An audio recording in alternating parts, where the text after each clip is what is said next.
Yeah, yeah.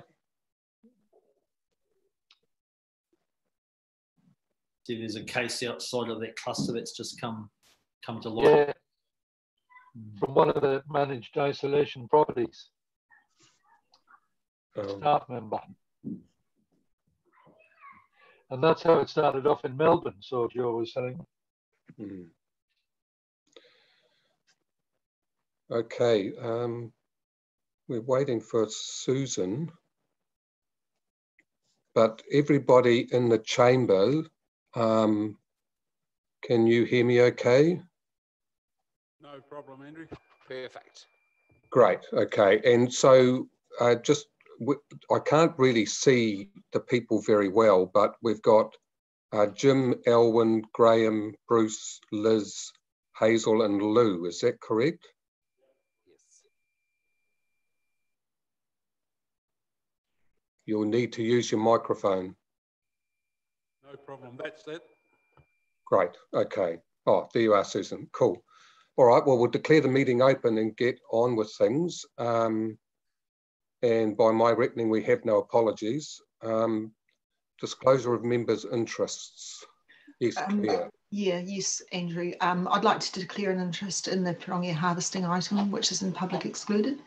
Okay, yes. So you notified or talked to myself and Ken about that already.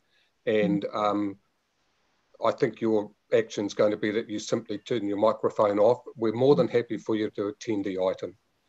Yes, and look, I'm happy to answer any questions if anyone has. Yeah, I mean, the reason for the conflict is because I'm the chair of Pirongia Te Aroha Kahu Restoration Society, and we've been installing a bait station grid in that area. With Bruce about it.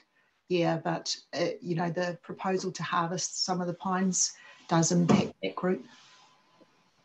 Right. Yeah. Thanks for that, Claire. And also, okay. Andrew, sorry, Liz here. So just declaring, well, I'm not really declaring, I'm just noting that there's a Mighty River Domain item in here as well regarding the temporary liquor bans. Right. Yeah. No, thanks for that. We don't need a motion for either of those, do we, Ken? No, we don't. Yeah, we'll just note those in the minutes. Great. Okay. So move on to confirm the order of the meeting. No changes there, Ken? No, not as far as I'm aware. Right. So could I have a mover, please? Thank you, Philip. And a seconder. Thanks, Marcus. All in favour? Aye. Aye. Contrary, no. It's carried. And we can move on to confirmation of minutes. So I'll do what Graham did this morning, just go through the page numbers on the agenda. So pages 7 and 8. Oh, well, 8 and 9, I guess. 10 and 11, 12 and 13, 14, and that is us. So if we've got no changes or comments, Claire. Yeah, well, I'm happy to move that they're a true and correct record. Thank you very much. And a seconder, please. Thank you, Roger. All in favour? Aye. Contrary, no, is carried. So moving on to health and safety report, and I see you there somewhere, Bev. Oh, hi, welcome. Good afternoon. Good afternoon to you all. Firstly, I'd like to make an apology for Steph. She's unwell today, so she can't make it today. So you guys have just got me today. I'm taking that you've all read the health and safety report that's been submitted, so I'm happy to take any questions from anyone. Okay. Yeah, clearly a bit of a different period for you with COVID in the middle of it. It sure was, yes. But it seems like that, you know, you really fulfilled a role there. So congratulations and well done on that. But yeah, does anyone have questions or comments to make? Claire? Yeah, thanks. And I'd like to echo those congratulations for all the work that's been done, Bev, with you and the other HR people with COVID. Thank you, It's Claire. been outstanding. Yeah, thank you. Well, it was just, I think you've done a great report. There's nothing of concern. I was just wondering about, it's the feedback on the KPMG review, I think.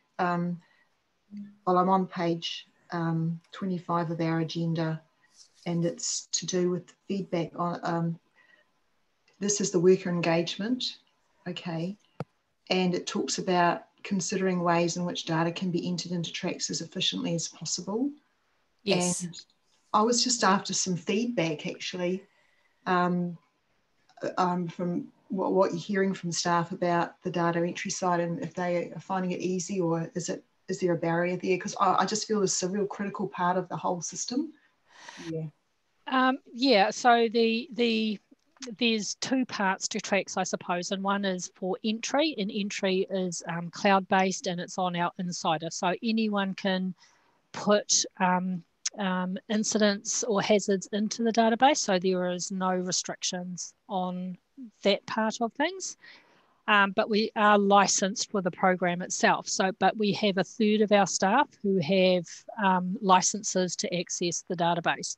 So there shouldn't be any issues. We've actually raised, since the KPMG audit, we've actually raised the licenses substantially for people to be able to have access. Okay, well, that's good to hear. I mean, I guess if you don't have a license, it's pretty difficult to access it, actually, isn't it? It is. So we've got all of our people from the leadership team down to supervisors down that have actually access to this. And there are some people below that level as well who have access as well, like, for example, the EAs. Okay. No, thanks very much. I did note also on the health and safety business plan, where that's on page 21 of the agenda, that a lot of the by-whens are, you would be pretty much into it. There's not a lot of future dates. There's no indicator in the plan as to whether or not those are on track or delayed. Now, I'm not sure if that's appropriate, but like for councillors getting it as a reporting item, that's one of the big things that we're interested in. So I don't know what your comments are on there. So this plan has only just been put together, so it's from financial year. So this has just been put in. Yeah. We have, as reported in our report from last year's business plan, because of COVID, we have moved some of the stuff from last year into this year's. And so they've been woven into our existing business plan. But at the moment, we're still on track, taking into account this was actually put together prior to this lockdown, the level 2. Yeah. So things may change as we move forward. So there may be something that looks different in our next catch up in November, December. Okay, yeah, thanks very much. It's okay. Do we have any other questions? No one in the chambers? Okay, that's good. So thanks, Bev. Great report and well done again. And we look forward to seeing those by-whens come to fruition. And thank you. And this really important work continuing. So thanks very much. Thank you. Okay, so Claire, you're on. I'm happy to move the the recommendation, receive the report. Thank you. Could I have a second? Perhaps someone from council chambers. Hazel. Hazel, thank you, Hazel. All in favour, please say aye. You can't see me. Aye. Aye. Contrary, no. Carried. Okay, so item 7, amendment to elected member expense and allowance rules. Did you want to introduce Ken? I guess it seems pretty straightforward, just putting the onus on our Chair of Audit and Risk to approve certain expenses there, but yeah. Yeah. So thanks, Andrew. Actually, yeah, I don't think I do need to introduce it. I think it is fairly straightforward, but we do have Joe on the screen, so I think we hand over to Joe just to quickly introduce the item. Oh, cool. Hi, Joe. Hi, good afternoon.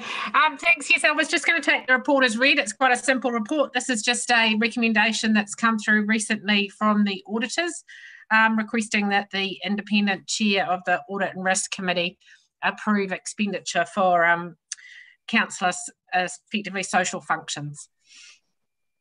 Okay. So any questions? Any questions? Roger, are you moving? Sorry, you're on mute.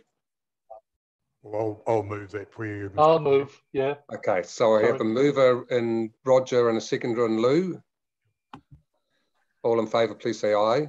Aye. Contrary, no. It's carried also. Okay, item 8. Rates debt recovery. Who have we got for this one? So Kirsten is here, Andrew. Kirsten, great. Kirsten will certainly speak to the item. Thank you. So I guess this is just a report put forward to advise of the 3 accounts that we've forwarded to for rates recovery. So it's as in the report, so I'm not sure if anyone has any questions regarding the 3. Okay, yeah, any questions? Through you, Mr. Chairman, just a query. I'm just wondering, and sometimes cruel to be kind, but in terms of going through the debt recovery process, does that add a lot more onto their costs? I'm just thinking, you know, when you see people being chased for bad debts, the actual and kids with driving infringements and all those things, they end up with thousands of dollars worth of debt, whereas they'd been better off to be dealt with early. So I'm just wondering if this is just going to add to these people's problems, or whether we'd be better off to go straight to the court and get the determination, I suppose, so that we get the money. But working through a debt collection agency, it just seems to add a huge amount to their problem. These 3 we have been trying to actively work with in-house, but you'll see as per the report we've had no response. It does incur a cost for us to lodge this debt with the court. The fee is $200 plus the judgment fee. My understanding is that the actual collection fee is I'm not 100% certain of the percentage, but it's not a huge percentage, and it's only when it gets to that final stage that council can actually recover from the ratepayer the costs that are incurred.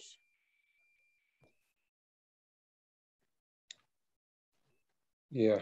Okay. So, and the interesting one, all of these have no mortgages. So it's hard to see why they're in the position they are without knowing all the background, I guess. But does anyone else have any questions or comments? Graham here. Just a question for Kirsten. Does the council put a caveat on the property so that it gets first div when it's sold up or whatever? What's the procedure? The process is actually like once it gets lodged with the court, if the ratepayer doesn't get back in touch within 3 months, then it does get it basically we proceed to a mortgagee sale. So of course council that does then recover any costs. I guess one point I probably can make is that it is noticeable that a number of properties now don't have mortgage, so that does make it that little bit harder for us to collect. If the ratepayer doesn't engage with us, we don't have the powers of we don't have the same power where if they have a mortgage, we can actually go to their mortgagee. So we are noticing a lot more properties without mortgages. Which would automatically think that they'd stump up with their rates, eh? Yes, You'd like to think so, So through the chair, so the significance of that obviously is we quite routinely on a scheduled basis as we're enabled go to the banks as the mortgagees where there is a mortgage involved, and by legislation the bank is required to actually make the payment to council to clear the council debt. I mean obviously what the bank would do in that case is then pursue the pursue the ratepayer, because of course they've had to they've had to fork out on the ratepayer's behalf. So that is quite a commonplace thing that we do. The thing that we are telling you about today and in this item is obviously something that we don't do very regularly at all. This is very much a once every year or two, maybe. In fact, it's probably even longer than that, actually. For us to get to this stage in a process, well, I mean, I've been in rates for a number of years, and I don't believe that we've got to this stage at all. Yes, yeah. Go on, Kirsten, tell us how long. I will have been here 30 years in November. So, through you, Mr. Chairman, if I can just make a comment along those lines, this is a phenomenal position to be in local government, that have a list of have 3 people after any extended period of time. So it is absolutely phenomenal achievement, and I know it's because of a lot of work that the rates department do chasing up these people, and if they're not paying it, then it's just deliberate avoidance, and the sooner we act on it, the better. I mean, at the end of the day, these people, we lodged these were lodged on the 10th of July, so they've got 3 months still to come back to us. And I mean, the aim for my team is always to work with the ratepayer and get some kind of arrangement in place. I mean, I'm not sure if I could just give you a couple of, a couple of quick statistics that go with this. I mean, on the 30th of June this year, we had, for rates outstanding, we came across with about 575,000 outstanding up to the 30th of June. Already we're down to 385,000 for that. So that's people paying or setting up an arrangement that's going to see them successful. Anybody who has a mortgage, we are just in that process where we've given our ratepayer a 14-day notice to say, hey, contact us to make an arrangement. Otherwise, we are obliged to contact your mortgagee. Even by doing that, the customer still has another 3 months that they can set up an arrangement with us before we go to the bank to demand that money. And then once it's demanded from the bank will generally, they pay us the outstanding rates. They do encourage their customer to get onto a payment arrangement with us. Doesn't always work, but we do successfully get a lot of people on arrangement. And I know with the COVID times at the moment, we have had a number of people contact us, but the majority of them are aware that it's imperative that they pay their rates. And so we have entered into a number of agreements with our ratepayers. So we are, I think we're tracking along okay. But it is just these ones without the mortgages are definitely that little bit harder. If we can't get the customer to engage, then it is a little bit harder for us. We kind of don't really have a lot of choice. Yeah, I get that. Look, thanks for that, Kirsten. And look, I couldn't agree more with what His Worship has said. Our position in regard to rates outstanding is enviable in the local government sector, I have no doubt. And I think it's worth noting too that these 3 date from well before COVID, so I don't think that can be used as an excuse. But Claire, you wanted to. Well, again, I congratulate the staff on the work that they're doing, because it is really great that the unpaid rates are so low. But I mean, you've signalled that it is unusual that people who don't have a mortgage should actually be able to be meeting their rates demands. And I'd be quite interested in getting some feedback, if you are able to engage, to actually find out what's behind this, because it probably isn't to do with, cash flow. That's all. I mean, it'd be really nice if you were able to sort of trigger some sort of response through this legal action, that you are able to talk to the ratepayers and actually let us councillors know what was behind the issues. We certainly can. I mean, we are hoping that by these customers receiving sort of their final letter, that they will come and engage with us, because we have tried every means of contacting these people. We've even hand delivered letters to the property to make sure, and we are well aware that of the 3 properties in this that we've gone down this track with, they are all occupied by the owner. So they're all owner-occupied properties. Okay, no, that's great. Thanks very much. And this is information only, I guess. And so we have a recommendation. Do I have a mover, please? Marcus, thank you. Thanks, Mike. All in favour? Aye. Aye. Contrary, no. It's carried. Okay. Quarterly services report. I see Bruce there in his Zoom capacity. Hi, Bruce. Hi, can everyone hear me? All good. Great. Yes, we can hear you. Yep. Good stuff. Kia ora, good afternoon. I'm sort of stepping in for John today, who's away on annual leave. So this is the quarterly property services report for the period ending 30 June. I'm presenting the report as taken as read. However, there was just a couple of things I thought we would highlight.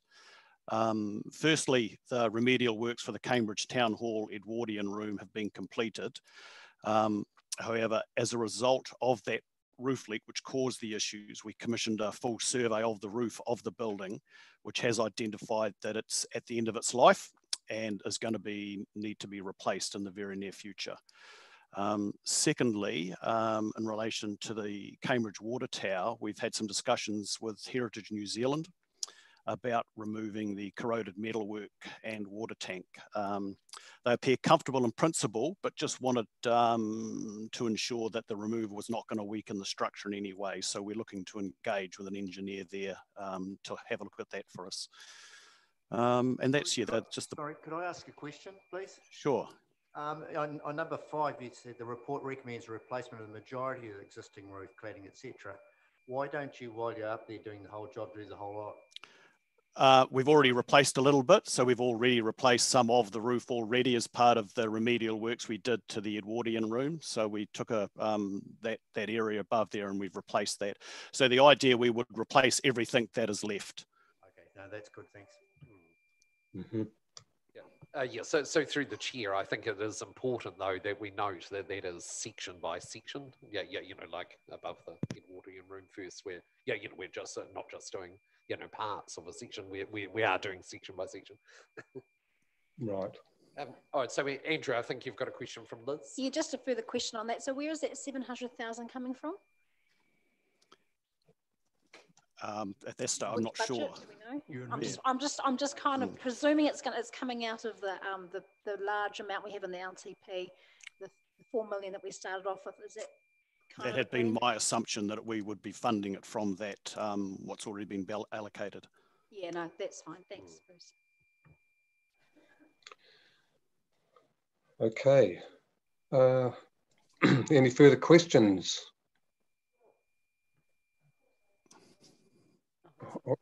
All right. My weekly one, I was sort of looking down here in the high hopes that I was going to see the Kihi grandstand in it. Does it not feature in anything?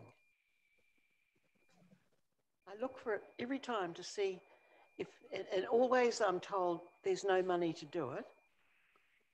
So I thought, no, I don't actually quite believe that, but yeah, and yet I bring it up all the time. I've spoken to different members of staff about it, and it never appears on here, and yet we've discussed it.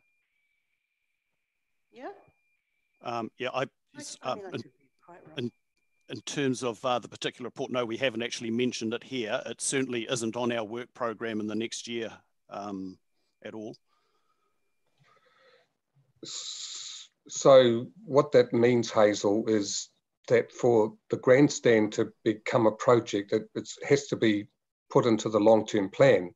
So we'll be discussing that over the next, well, between now and the end of June, and yeah, so it would, the merits of that project will need to be discussed and agreed by the council to be put into the long-term plan. If it's not in the long-term plan, it won't get done. In actual fact, it's 7 years since this was mentioned. 8 years, and when you talk about the long-term plan, I mean, some other things have vanished off it as well. And it was presented into a long-term plan. And I remember that Paul Kay absolutely stunned everybody by his criticism of the way that we do things. And I remember we all went out for a cup of tea and saying, well told off, aren't we? And it still never went anywhere. And that was a submission to the 10-year plan that long ago. And still nothing's done about it. And here's this rotting building sitting in the middle of a pristine national centre that's still getting nothing done about it. And so I accept your remarks, Andrew, that they could be correct, but I don't. In other words, I don't, because where did this vanish to? Why? When I bring it up ad nauseum. You must be sick of me saying it, but nobody gets back to me to tell me what happened to it from the 7 years ago, and then continually, because I did ask, do the minutes of this particular committee get read? Who reads them? And there it is. Still no action on the grandstand, still no action on the grandstand. So what does it take the community to actually do to get something done about this?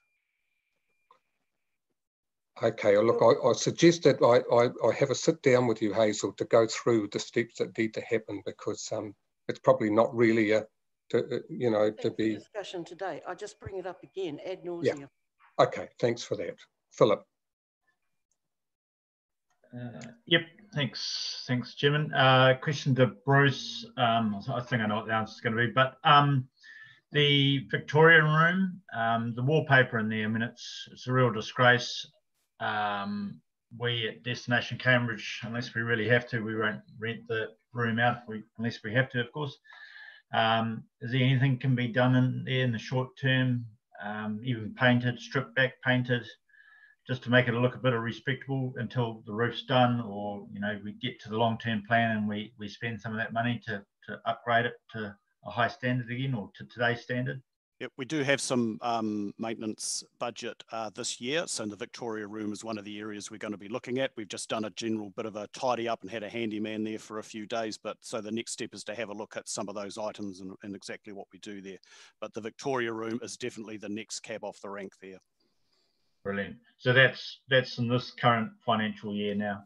That's it, yeah. I'm not promising we'll get it all done with the budget, but we're certainly going to look at and prioritise what we need to do there, because clearly we do need to do a little bit of work. Brilliant, thank you. And and Miff really enjoys working with you too. She finds good relationship and communication stuff there, so that's really good. Thank you. Great, thank you. Through you, Mr. Chair, to speak to Bruce, but just a quick question. The overspend on landfills relates to 123,000 movement in the landfill liability. Bruce, is that just an increase in insurance, is it, or our liability insurances? It's actually it's a movement in the provision, the landfill provision. So it happens every year, but it doesn't actually get budgeted for per se.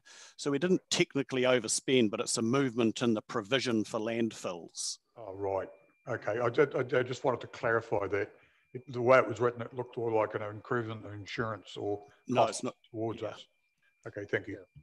Hey, so through the chair, I believe Councillor Weber also has a question. Yeah, g'day, Bruce. From my point of view, I think it'd be totally irresponsible to spend any money on any wallpaper or anything in that hall until the roof was replaced. The roof is the key to that. If something else goes, it's just a waste of money.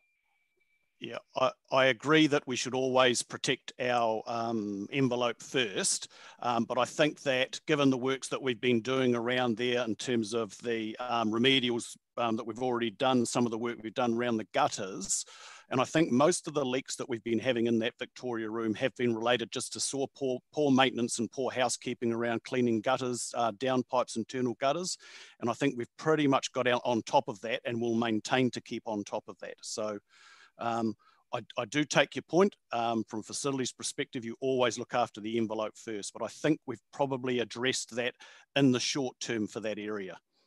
Thanks, Bruce. Appreciate that. Bruce, just a question. Are you running through your report, or I've got one on the Harpo Memorial Hall? Yep, I was, yeah, just to take any questions. Oh, okay, sweet. I've got a question. As a structural engineer that's been engaged to do further work drawings and budget estimates, has he got it? Will he give us a recommendation? Because what we see of it as a local councillor, that hall it doesn't have a long life for the money that may be spent on it. So that's where I'm coming from. Will he give us a recommendation? Well, he'll give us a recommendation on what works would need to be undertaken to upgrade it and the potential costs of doing that. So that's what we would engage the engineer to do. So we now know it is definitely an earthquake-prone building. We've had that confirmed with a detailed engineering evaluation. And the next step is to identify what needs to actually happen to upgrade it, and then actually understand exactly what the costs would be of that.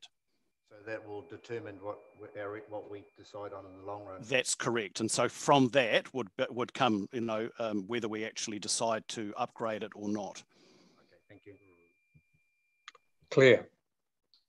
Thanks, Bruce. About the Pirongia Mountain possum control operation, I've had quite a few emails about that from a small number of people.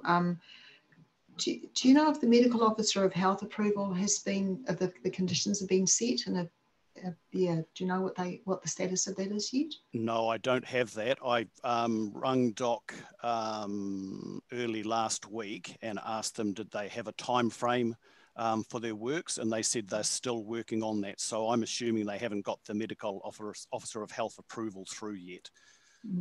Would it be possible for me to be sent them once you get them? That's all right. Yeah, sure. I'm not actually even sure whether I do get them, but I can follow that up. Yeah. Yeah. Well, it's just that I've been sort of being criticised a lot about it, and I just thought, well, if they are, it'd be good to know what they were, and then I could pass that on to those people. Yeah. I'll ask that question. Yeah, thanks. Okay, any further questions? No, thanks for that, Bruce. I see you're going to be, as usual, busy in the first quarter of this financial year. So, yeah, keep up the good work. Pass our regards on to John. Thanks for that. So I have a recommendation on page 53 to accept the report. Thank you, Philip. Could I have a seconder, perhaps from council chambers? Liz, yeah. Liz, thanks, Liz. All in favour? Aye. Contrary? No, that's carried. Thank you. Okay, item 10, Mighty River Domain, temporary liquor ban.